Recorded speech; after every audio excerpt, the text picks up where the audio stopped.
Join the only roundtable podcast in compliance with 5 of the top commentators in compliance. Mike Volkov brings 35 years of legal experience. Matt Kelly is the founder and editor of Radical Compliance. Jay Rosen is Mr. Monitor who knows his way around the culture of compliance. And Jonathan Armstrong, a partner at Cordery Compliance in London, rounds out this top group of compliance practitioners. Check out the rants and shout out at the end of each episode. Hosted by Tom Fox, the voice of compliance. Everything Compliance is a production of the Compliance Podcast Network.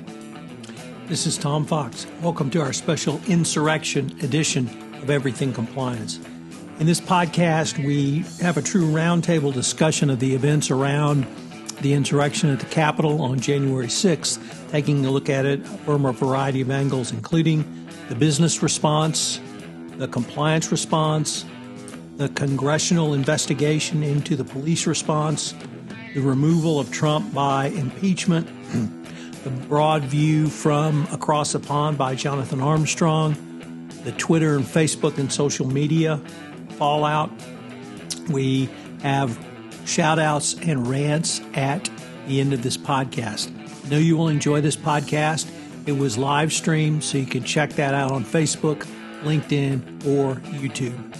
Welcome, everyone. I hope you're going to enjoy this. We have Matt Kelly, Jonathan Armstrong, and Jay Rosen on this recording, and we're going to take up the events from Wednesday going forward. I think everyone knows that Trump incited a riot and insurrection at the Capitol.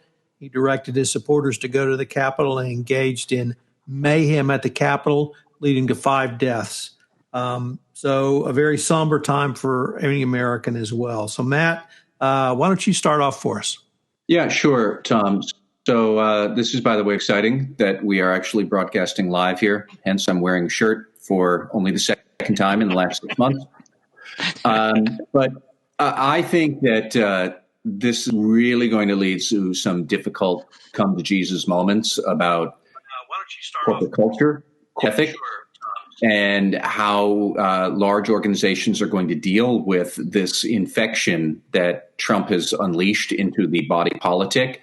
I know a lot of corporations like to pretend that a lot of policy is separate from corporate life. That's not the case. Your employees have political views. They express political views. Political activists work at companies. They bring them in. So I think that we really have to start to consider, what do you do with a certain strain of the population, around 35% of them, who are aligned with Trump and really are pushing these values that are antithetical to America and democracy. And it sounds corny, except really it's not, that the ethical values of the country are that foundation upon which corporations then build their own ethical values and everything else that comes from that, all of the corporate culture talk and the compliance programs and the policies we have to nurture large groups of people to certain standards of conduct and blah, blah, blah. All of it actually really does matter. And anybody who has hoped for the last 4 years that maybe we won't have to confront the really difficult questions that Trumpism raises, you're out of luck. We are going to have to confront them. We have to confront them in very big, lofty ways about what Donald Trump's, what Trumpists espouse is either not grounded in reality, or to the extent that it is grounded in reality, it's not acceptable. It is not acceptable to think that white Christians are better than other types of Americans, which is a tenet of Trumpism, as far as I can see. And it is just not acceptable to create your own facts and your own theoretical beliefs about what the world is when they're not true. There was no effort to rig the election. There is no grand conspiracy with China and Hunter Biden and Venezuela and whatever other crackpot nonsense Trumpists keep believing.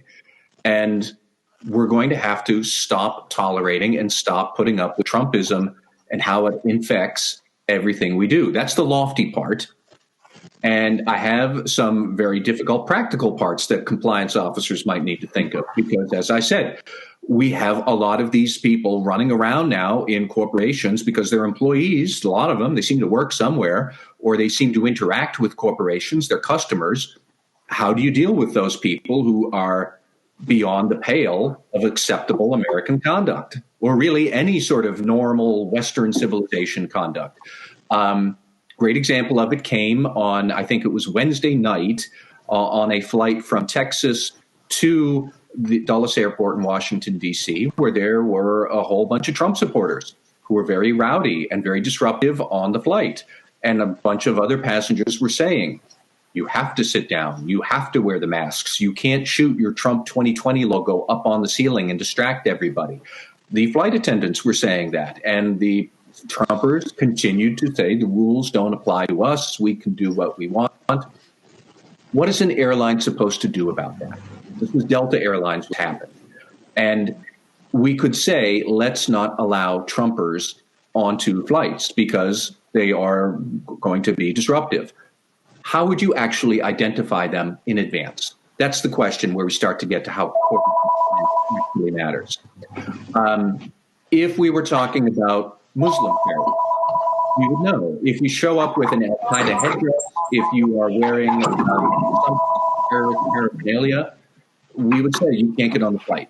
TSA, go grab that guy, interview him, put him on a no-fly list. We would do that. That is a preventive control for international terrorism on flights. Well, what is the preventive control we're going to have to deal with for Trumpists and their proclivity for committing domestic terrorism? Are we going to say anybody who wears a MAGA hat or a QAnon T-shirt is probably a Trumper who is probably going to cause trouble, might do something violent, all of which has happened, by the way. That's not a theoretical thing. We have had MAGA Trumper supporters commit violent acts in this United States. The preventive control would be to find them, because you know when you see them, and tell them, you can't come on the flight. You can't come to work. You can't have that bumper sticker on your car in the office parking lot. You can't wear the QAnon T-shirt to your department team meeting and make other people uncomfortable. Are we going to do that? I would say yes, we should, but this is not an insignificant number of people in the population, and it's going to be very difficult to tell them. They're going to raise hell about how it's political suppression and censorship, none of which is true. This is the crazies can't hang out with us on the sane end of the spectrum. Get out of here. That's all it is. How would you codify that into a policy? How would you put disciplinary procedures into it? That's the sort of thing that we're going to need to think of. And then one last point, then I promise I'll let somebody else talk. And Jonathan, actually, this is going to tee into what I think you'd like to talk about. The social media platforms that have banned Donald Trump, and especially Facebook, who said they have banned him until further notice. What's the notice? What is the event upon which they will reevaluate Donald Trump and say, we're going to let him back on? What is the event? So actually, as we are recording this, Donald Trump is back on Twitter after being banned for 12 hours. Twitter said if he violates the terms of service again, we're going to ban him permanently. What are the objective criteria you would have to do that, to reach that decision? How are you going to build a process that is defensible in case this becomes a mess? Spoiler, this is going to become a mess because that is everything that Donald Trump touches becomes a mess. How are you going to structure evidence-based objective criteria for something that is so widespread and so also steeped in subjective opinion? That's something else that corporations are going to have to think about. Facebook and Twitter are going first. Anybody else who thinks that they're not going to be able to have to go through this, that you can avoid it, you're deluding yourself. This is going to catch up with all corporations sooner or later. Start thinking about it now. That's my soapbox. I'm going to get off for a while, but thank you for your time. I was going to make a point on the sort of almost what you might call the restriction of movement bit, and then I am keen to talk about social media as well. And on the first point, I guess the closest analogy I can give you is in the UK we had a problem with football hooliganism, maybe in the 70s, going into the 80s, and I guess the early 90s. And one time, I imagine it was in the 80s, my brother was beaten up in some football hooliganism, and the the senior police officer in charge of that particular operation invited him in for a coffee.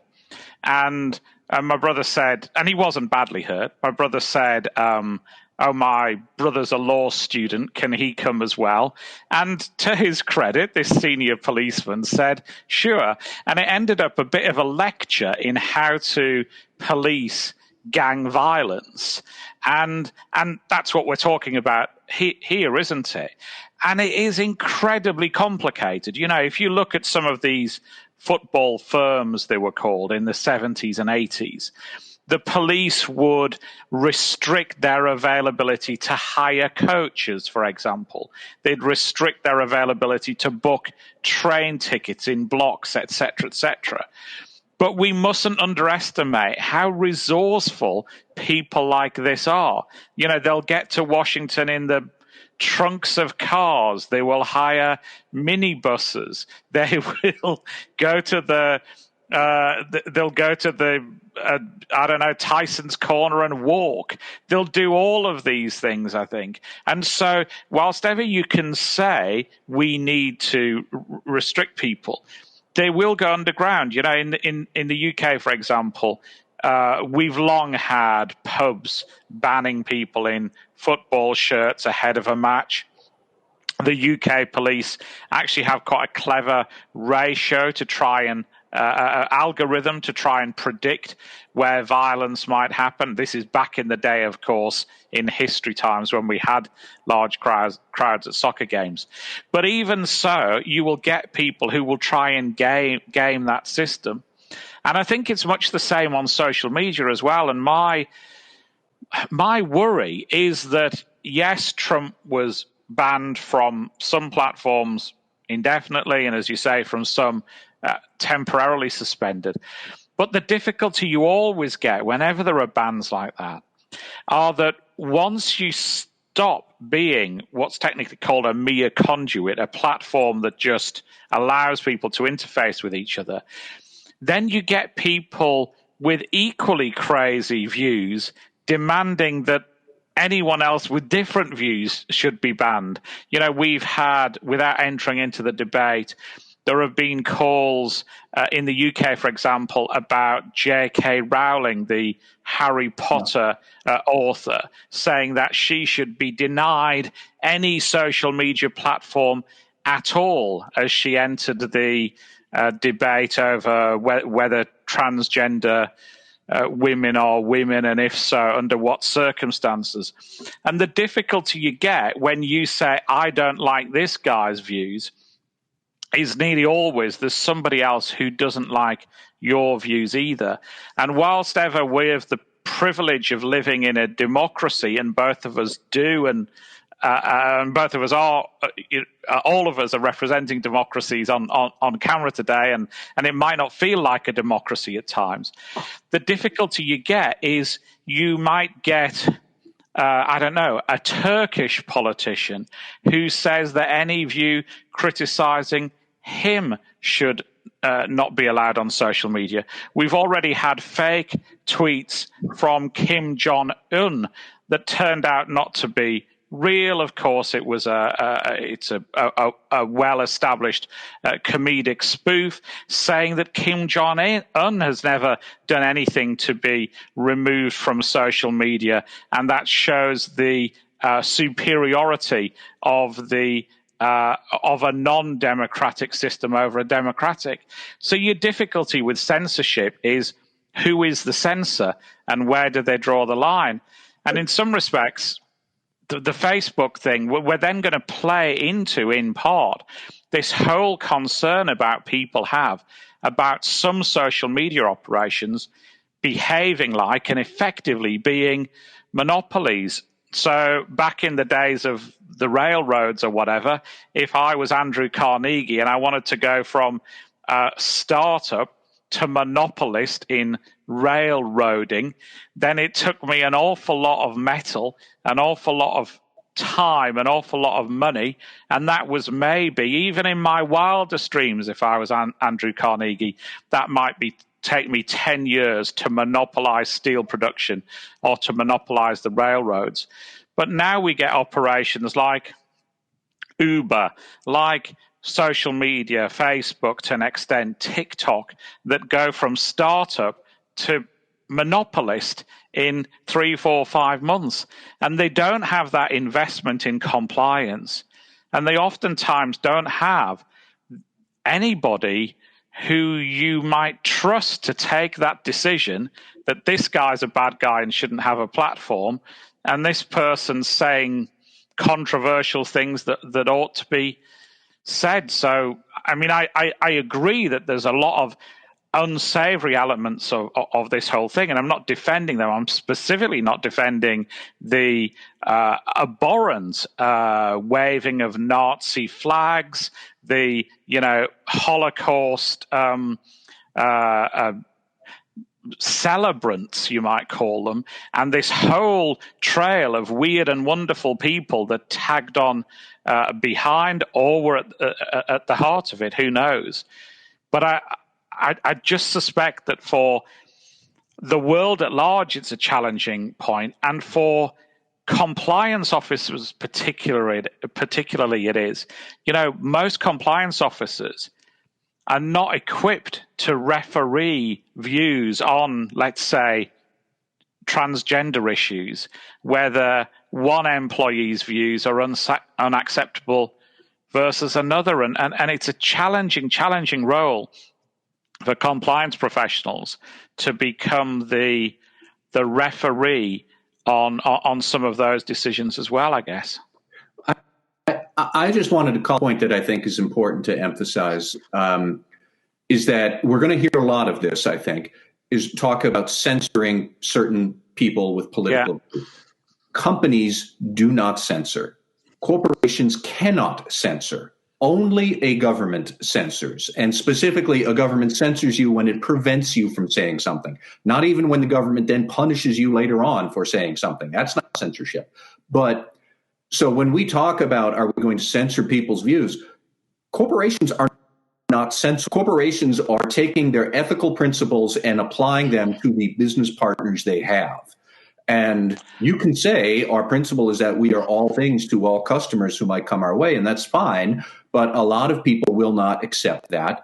A good example of what I mean is just this morning we saw news that the publisher Simon & Schuster has canceled a contract to write a book by Senator Josh Hawley from Missouri, who is one of the, frankly, I would say, collaborators with Donald Trump in this nonsense that the election was stolen. And he had a book deal coming out. Then comes his stunts on Capitol Hill and the attempted whatever it was. You want to call it a coup? I do call it an attempted coup.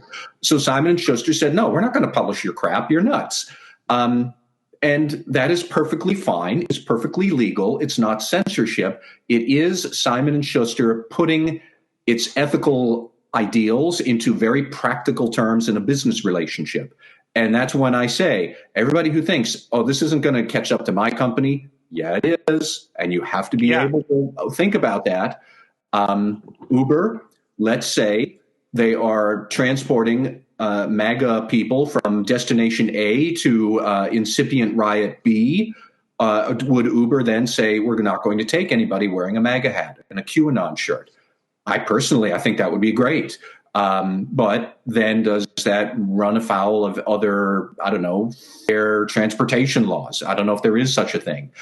You can quickly see how this gets messy, but you can also see people are going to start calling for some firm like Uber to don't participate, don't enable these people who are trying to overthrow America and its fundamental ethical values. And we could go on all day long. I'm just saying it's not just a question of what are your compliance obligations.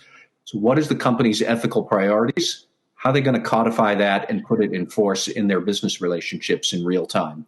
That's what's coming. But I agree with you that corporations are getting drawn into making these decisions at haste. And as an aside, I think given the ethical status Uber had displayed, they're more likely to surge price than deny transportation. But that's another story for another day. But one of the things I thought was interesting, and it was hard to get UK coverage live of the incident. Obviously, spoiler alert, the UK's got political issues of its own. So I had to go on to CNN and watch it on my tablet, and that was really interesting, I think. And obviously the UK news caught up some time behind that.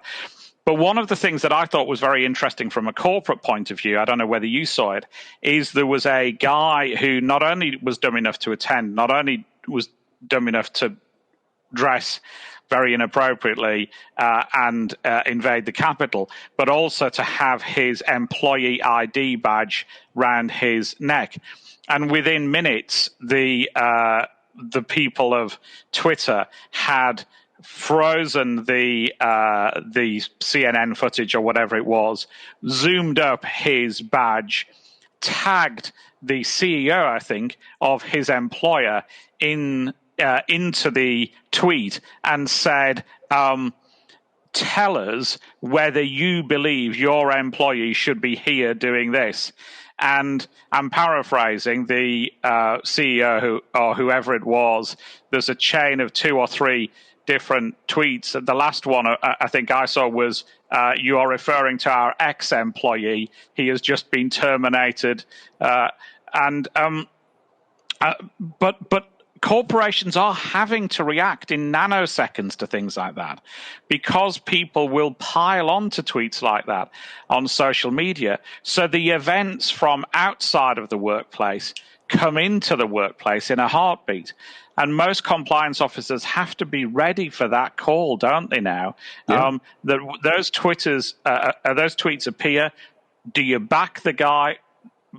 Back or sack. That's your decision, and you have to make it in 30 seconds, or Twitter runs away with itself now. So I think that whole piece has been interesting. From a UK perspective, I think that the abiding thought, like with you, has been one of regret, really.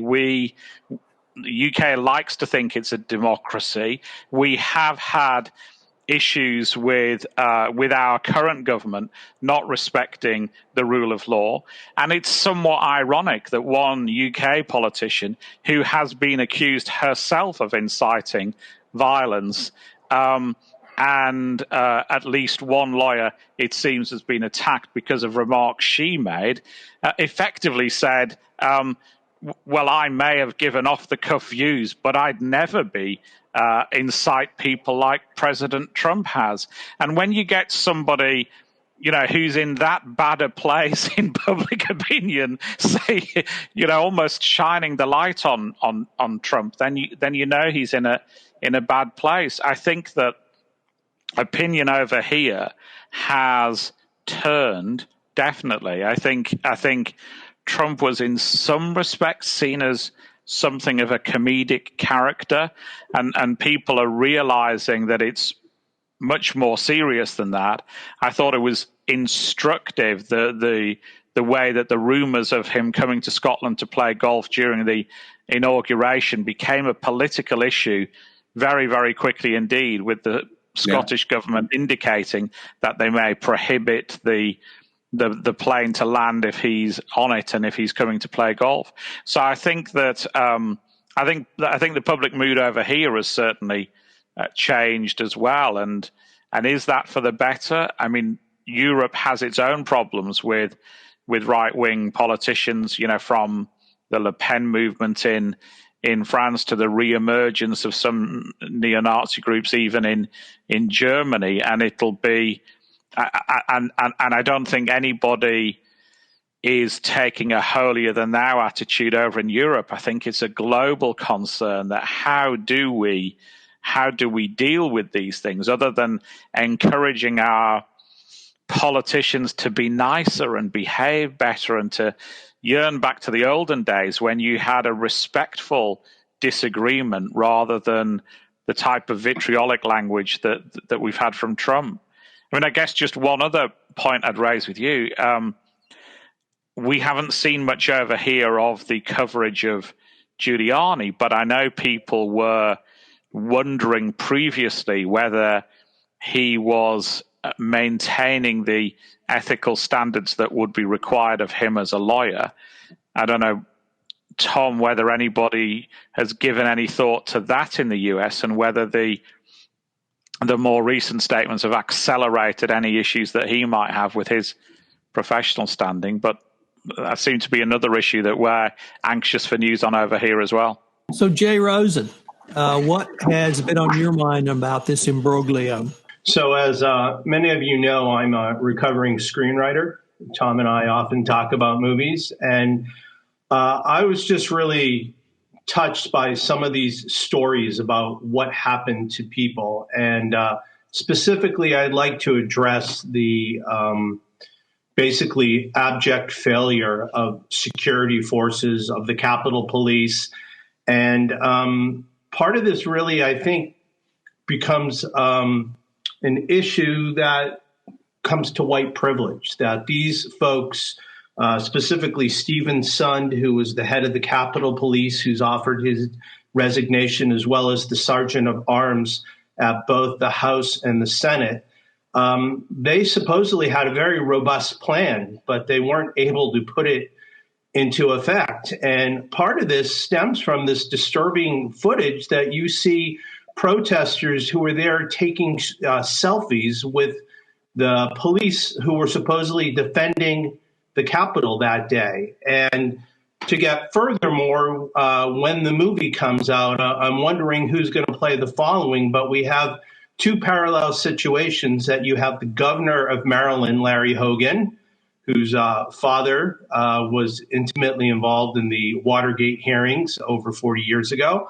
And then you've got Governor Ralph Northam in Virginia, and they both wanted to try to send troops to help the folks who were caught in the Capitol, and they were barred by the Pentagon from doing so because the Pentagon purposefully on their part wanted to limit the number of people who were going out there. So you've got the Speaker of the House, Nancy Pelosi, and you've got Steny Hoyer from Maryland, who are picking up the cell phones and calling the governors of their own states to try to get the Guard to come help them.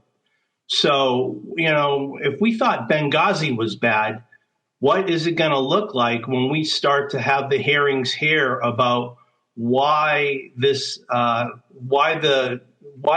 apart? And part of the rumblings that we're hearing, I'm not sure if where I can officially cite to, but decisions were made that, well, this is going to be a more safe crowd. This is going to be a crowd that is not going to attack us because it's mostly white people and it's not people of color.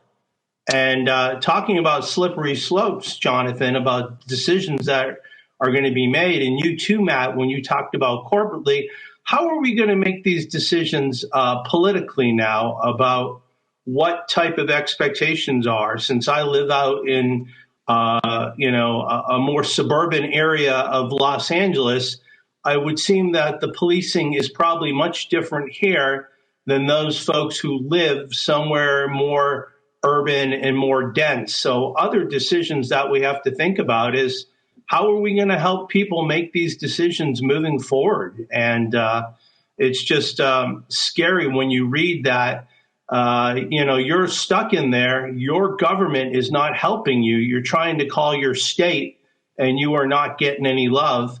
And you are stuck there and nobody's coming to help you out. Tom, can I offer a thought or two here? Please do. So I think Jay is trying to dance around a topic that I'm just going to punch right in the face because somebody has to say it. There is a problem with white supremacy in too many law enforcement organizations, and that has to be fixed. I agree that what happened with the Capitol Police is astonishing and alarming. It could very easily have gone another way where people in the line of succession to the presidency could have been killed. And I think that is what at least some of the protesters or rioters there wanted to try to accomplish. But think about how would you actually rectify the culture of that police force? And then expand the question. How are we going to rectify the white supremacy culture that infects a lot of police forces. And I know that I just grabbed the third rail. You are not supposed to say that law enforcement is bad and racist. However, except for the evidence that a lot of them are, I don't know how many. I don't think it's a majority, but it is enough that there are serious corporate culture changes that have to happen in law enforcement generally. And you have to think about how would you actually do that? And I believe a lot of it would depend on diversifying the ranks of law enforcement, especially the leadership ranks. And then we'll open the lens even further, is how do we diversify the levers of political and corporate and legal power in this country? And it gets to now suddenly, well, now I see why NASDAQ has a new listing standard requiring more diverse boards for publicly traded companies. And California has done the same, requiring more diverse boards. And now that we have Democrats running the show in Congress, we are going to have hearings about racial equity and how you achieve that in your corporate organizations. It is all tied together. And while the Capitol Police and their abysmal failure there raises some painful questions specifically, when you step back and think about what is this all really about and how are we going to respond to it, this is how we're going to respond to it, with much more of a push for more diversity so we can actually avoid some of this white supremacy nonsense that has totally infected too many parts of this country. The Republican Party foremost, too many law departments or law enforcement agencies second, and lots of others. And we're going to have to fix it. And this is why we wind up grappling with these diversity issues that we have. So, Matt, since you're not afraid to address these things directly, I'd be curious to hear what your thoughts are on the 25th Amendment. Who was Jay talking to? Because my audio conked out. He was talking to Matt Kelly. Oh, to me? So I do actually have other thoughts about the 25th Amendment. Thank you for raising it. I have thoughts about everything, but I'll try and confine them. We're seeing all of these senior Trump officials, Trump administration officials resigning now, including cabinet secretaries. I disagree with that. I don't think they should resign. I think they should do their jobs of saying the CEO of the administration is ineffective, is unethical, and we have to make sure that he is the one who leaves office. It does this country no favors to have everybody around Donald Trump resigning while Trump himself is still nominally with his hand on the levers of power. I think it's disgraceful that people are resigning. They should be sticking to their jobs and invoking the 25th Amendment and getting rid of him. And for everybody who says, do we really need to do that? He's going to be gone in 13 more days anyways. Let us remember, not 4 weeks ago, we discovered this country had been victim of an enormous cybersecurity attack. And we still do not know exactly what happened with that attack. We don't know if some of whatever was left behind is still there, is still active. But if we have all of Donald Trump's national security people resigning, if we have all of his other operational lieutenants resigning, if you are a world leader who has a vested interest in disabling the United States, trying to activate some part of that cybersecurity attack, this would be an excellent time to do it. This would be an excellent time for the Russians to turn off all of the lights across the United States, because they probably could. And one of the things that they stole was our plans for turning all the lights back on, if that ever would. So I do not believe national security people should be resigning. I think they should be raising the alarms and saying, we got to get this president out because he's an nincompoop and a moron, and put Vice President Pence in, because the lights do not need 13 days to be turned off. They can go off immediately. So I want to talk about the business enablers. And I was struck by an Andrew Ross Sorkin column yesterday in the New York Times Deal Book, where he asked about the businessmen who have enabled Trump, educated, smart, articulate, usually wealthy people who are willing to ignore his threats to democracy in the name of economic growth, racism, lighter taxes, access to power, you name your poison. These leaders are touting their values and their social responsibilities, but they're enablers, and they've enabled Trump. So what should the institutions do around them? He called out Steve Schwarzman, the Blackstone Group co-founder, who was one of Trump's ardent backers and confidants on Wall Street. What should the pension funds and other investors who are doing business with Blackstone think about? Do you want to do business with people who support those who counsel insurrection against the U.S.? Now, Schwartzman did break with Trump after the election and publicly accepted Joe Biden's election as president, but many others didn't. And what about people who work at Blackstone? Do you want to work at a place where the CEO supports someone like Donald Trump? What about Oracle with Larry Ellison? He has been one of the most vocal proponents of Trump. What should their employees think? What about their clients? The list of Trump's backers in corporate America goes on, and Sorkin talks about those. I think Matt talked about Josh Hawley having his book contract with Simon & Schuster canceled by the company. What should be the repercussions of doing business with people who countenance insurrection against the United States? I don't want to be associated with them, but business may have other stakeholders. They may have other concerns. And I think businessmen are going to have to take a very hard look at the decisions they've made. Jonathan asked about Rudy Giuliani. Well, let me point to another lawyer from Texas whose name escapes me, but he posted to Twitter his tour of the Capitol, short tour because Twitter has a 60-second limit for videos. Well, he was terminated the next day by his company. And the question I have that feeds into what Jonathan asked is, will he now be subject to state bar disbarment proceedings for obviously advocating insurrection?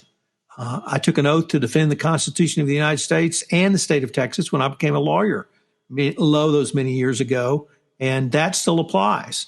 And Rudy Giuliani has clearly violated the law multiple times, and the most recent was I still can't believe he cannot call the correct senator.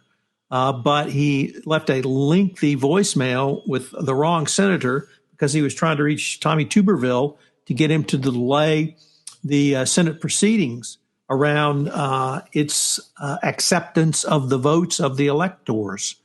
So Giuliani certainly should be disbarred. I'm not sure where he's licensed to practice law anymore. If it's simply New York, he's not licensed, admitted to any federal practice. He had to be specially admitted by a process that's available to lawyers. But he certainly should be up for disbarment, as should all of the lawyers who made the allegations they did in the baseless allegations and lawsuits. But I think now we've gone to a completely different level, which is the fomenting of insurrection. And Giuliani was also one of the speakers who egged on the rioters and sent them over to the Capitol. So in our world, at least in Jonathan and Tom's world of lawyers, I know there are lots of conversations about that, and we should be having those conversations. In the greater business world, there are a lot of questions, and a lot of questions that we're going to have dialogue with in the big picture. Whether we're going to now break down into two commercial units in the United States, pro-democracy and those who want to foment revolution, or something else. Are you going to still shop at Chick-fil-A or not? Or what about Hobby Lobby or any of those other places that are right-wing run? So lots of different questions. The fallout is going to be continue for quite some time. So, Jonathan, does that answer your question about Mr. Giuliani? Yeah, it does. I think they're fascinating thoughts, Tom. And I did an interview last year with Richard Levick, who's a reputation guru in Washington, and he was saying, I'm paraphrasing Richard, that the Trump administration's almost been the most challenging for any corporation from a compliance, from an ethics perspective, in that again, this point about vacuums, really, when you've got a government that is slow to respond to events like Black Lives Matter, or responds in a way that the corporation with its hand on its heart can't support, then corporations have to be more vociferous and enter the political realm more than they would ordinarily. And obviously a lot of ethics professionals are being asked to get involved in those discussions as well, almost as the moral compass of the corporation. So it's definitely been a challenging year for compliance professionals, not only because of the pandemic, but also because of this extra weight of responsibility that's been put upon them throughout the last administration, but in the last week or so in particular as well. So, Matt, did you have something else? I did. I had one more thing I wanted to put out there that is peripherally related to what we're talking about, but I still think is interesting, is that we should remember, meanwhile, in the actual part of American democracy that works, the Biden administration, the incoming Biden administration, has now announced who will be running the Justice Department. And I think we should do well to note the nomination of Merrick Garland to be Attorney General. One thing that strikes me, okay, so Justice Garland is, I believe, head of the appellate division in Washington. I know he is on the appellate circuit in D.C. He was a prosecutor who prosecuted both the Unabomber and Timothy McVeigh in the 1990s. Looking at all of that, especially his experience handling complex judicial cases at the appellate level, this is a man who is uniquely well suited to handling something as complicated as bringing charges against a former president, which up until Wednesday, I wasn't really sure that was going to happen. Now it is going to happen. Now Garland is probably the best sort of attorney general you could have for something as delicate and difficult as that, which we have never seen in the United States before. But all the corporations who are thinking, when is this going to end? Not anytime soon, because I would bet my house that Donald Trump is now going to face investigations and criminal charges after he leaves office. All of his people are going to get riled up all over again. We have not yet seen who might run the criminal division. We have not yet seen a nominee for the Securities and Exchange Commission. So I don't know what some of the other Justice Department nominees will mean for corporate compliance. I'm sure we can talk about that next month. But we should just remember that, there is an actual administration that knows what it's doing. They're coming soon. And now we have some sense of what they'll be and what they'll actually be spending their time on. Jonathan Marks, what were your thoughts around Wednesday from the business perspective? Well, Tom, it's a great question. I've been reading a lot about it. I did not see it happening real time. Some may have. I did not. I joined that late and obviously watched the news like everybody else. But the first thing that came to my mind was crisis management and crisis preparedness. So, I read the comments that I believe Mayor Muriel Brower made, and I believe called for a creation of a panel to investigate the security breakdown. So in other words, perform hopefully some type of root cause analysis. I looked at some of the comments that were made about the chief of the Capitol Police, and I guess the thing that I think is kind of interesting is, and I don't know whether everybody knows this, is that I think one of the representatives 6 days prior to the events of confirming President-elect Biden and President-elect Harris, they grilled the chief about preparedness for various scenarios.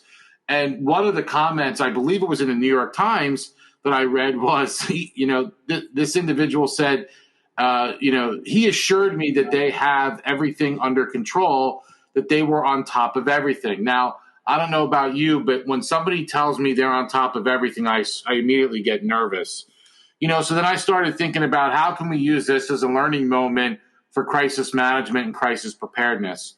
And I'll start from the very beginning. And one of the things I think is, some of the biggest mistakes made when handling a crisis are not dealing with the problem head on. I believe that actually was done in this particular scenario. Maybe not to everybody's satisfaction, but I think that was done. Thoughtless and insincere comments, lack of communication, with the people, unprepared, people that were unprepared. I don't know that really happened. We do know in the business world that, sitting back and letting problems grow is really not the answer. We had companies, and I'm not going to mention them by name, but that were all good examples who stumbled or have stumbled with crisis management. And that list is long and distinguished. But organizations should really study the crisis and learn from their mistakes. And so, I started to really think about, again, how this really transcends into the business environment. And, in today's environment, organizations of all types face a variety of threats to their operations. And some risks can be planned for, monitored and mitigated, but, other high impact, hard to predict events occur more often. I don't know if this was something that, I'm hoping that there was proper risk management here. I'm hoping that, when they uncover, when they do their investigation, hopefully they do a root cause, they get down to some of the nitty gritty as to why this happened. I know that originally there were crowds that were planned for in the neighborhood of 20,000. Some estimates put the crowds at 40,000 or more.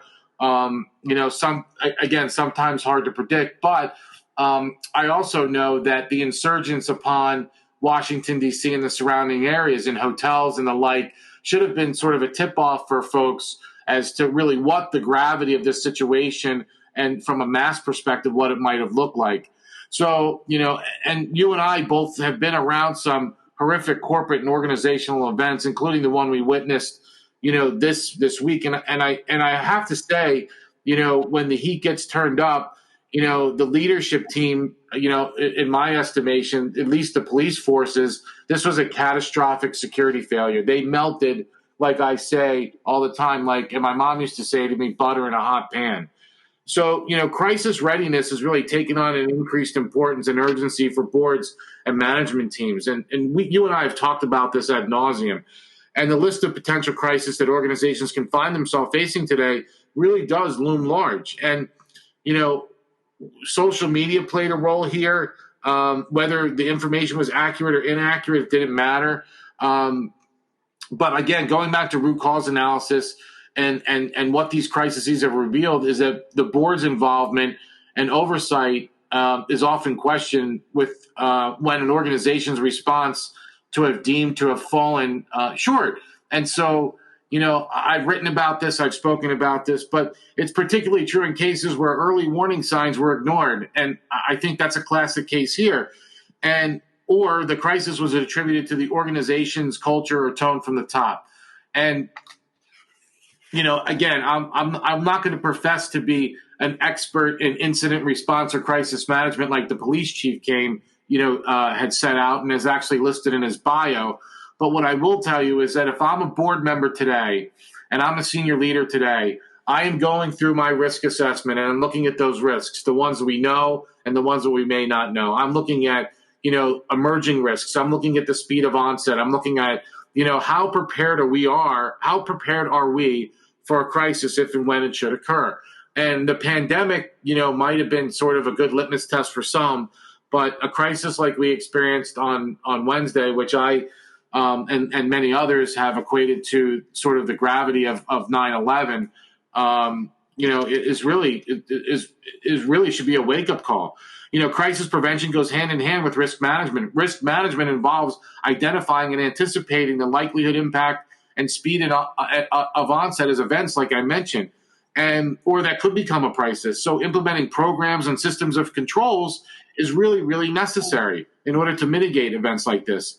You and I have talked about this before, Tom. Risk assessment should be done at the speed of introduction of risks and at the cadence of the organization, not during a prescribed period. So all of you out there in audit and compliance, senior leaderships, even at the board level, even though it's some say it's a best practice or a better practice to do a risk assessment once a year, I think that that's ridiculous. risk assessment should be looked at continuously. If you're part of a board, and you have your enterprise risk management program and you're looking at those risks should be harmonized across the entire organization. You should be looking and discussing those risks on a regular basis. You should not wait for a year to go by, 2 years to go by, or some formal event to happen to reassess your risks. It's just not acceptable in today's environment. And so, readiness and response is really critical. Who gets involved, what channels should be used to communicate internally and externally. I think there was a breakdown there as well. If you look at Wednesday's events, again, I haven't studied them ad nauseum, but I think there was a breakdown in communication. How will the organization monitor and manage, all of these particular issues? Again, was there proper coordination amongst all the police departments, the Capitol Police, the DC Police, the surrounding precincts, the National Guard? It doesn't seem to me that really was the case. Just planning is simply not enough. And so, key elements of a crisis plan, and again, I've talked about this before, what are your key principles of policies for crisis management? Have you identified a command post and a backup and make sure and that's fully functional? So if your command post was the Capitol and that's, there's an insurgence there, what's being done to make sure that there's some other way of marshaling out the resources that you need. Designated chain of command. Again, I don't know whether that existed or it didn't exist.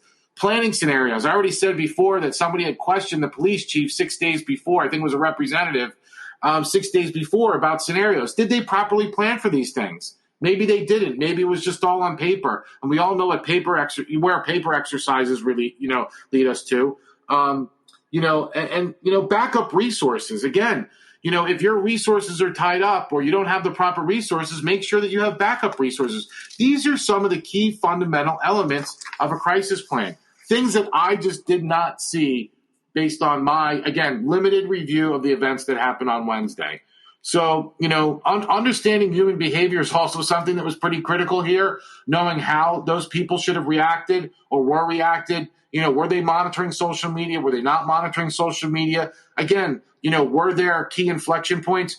We criticize organizations now, or I shouldn't say criticize, we scrutinize organizations now. We have, the evaluation of corporate compliance programs. And one of the great things that came out of that is that organizations need to be more business intelligent.